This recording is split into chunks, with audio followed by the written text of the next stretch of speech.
ہمارے پاس کئی احباب آ کے بڑے بڑے سوالات کر رہے ہوتے ہیں، بڑے بڑے جوابات لے رہے ہوتے ہیں، اور حال ان کا یہی ہوتا ہے کہ ہمارے ہاں انہیں قرآن پڑھنے کا صحیح طریقہ بھی نہیں آ رہا ہوتا۔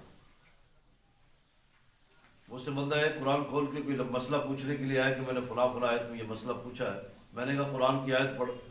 تو جب قرآن کی آیت پڑھنے لگا تو قرآن کی آیت اسے آئی نہیں،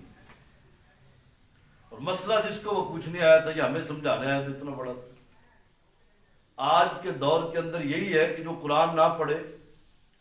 وہ جناب معتبر اسے شمار کیا جاتا ہے۔ جسے علم نہ ہو وہ بہت بڑا عالم نظر آتا ہے،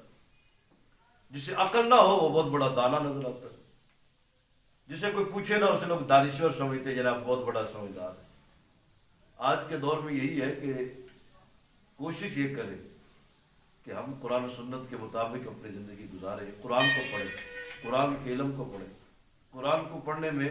ہم جب پڑھاتے ہیں نا قرآن پڑھنے کے لیے، رات کو بیٹھتے ہیں صبح بیٹھتے ہیں، تو کئی لوگ ہمیں دیکھ کے بھاگ جاتے ہیں، جیسے درس حدیث شروع ہوا اٹھ کے نکل جائیں گے،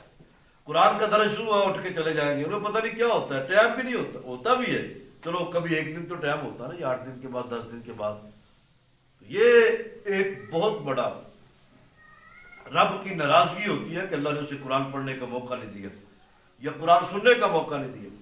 وہ بندہ خوش نصیب ہے کہ جس نے اپنے بچے کو قرآن پڑھایا، خود بھی پڑھا ہے، اور حدیث پاک اپنے بچے کو عالم دین بنایا ہو۔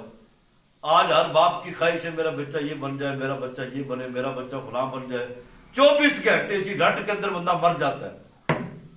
مر گیا اسی رٹ کے اندر کہ میرا بچہ یہ بنے، بنا کیا؟ وہ تو بنا، کچھ بنے گا یا نہیں بنے گا، تو بن گیا، تیرا کام ختم ہو گیا اور قبر کے اندر چلا گیا۔ اور یاد رکھ، جس بچے کو تو آپ سے قرآن عالم دین بنا کے جائے گا نا، یقین کر وہ تیری قبر پہ کھڑا ہو کے سورہ ملک بھی پڑھے گا، تیرے لیے دعا بھی کرے گا، رسول اللہ کا فرمان سن کے، رسول اللہ کا فرمان پڑھ کے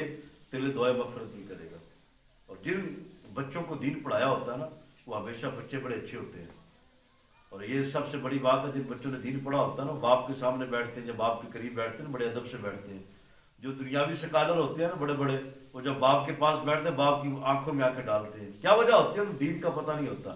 تو دین کی برکت سے جو بچوں پر بہار آتی ہے نا، وہ باپ کے سامنے بھی جتنا مرضی مفتی بن جائے، محدث بن جائے، محقق بن جائے، شیخ الحدیث و تفسیر ہو، یقین کرے جب باپ کے سامنے بیٹھے گا دجانو ہو کے، آنکھیں جھکا کے، بڑے ادب سے، بڑے مؤدب ہو کر۔ مگر جو ایک ٹیکنیکل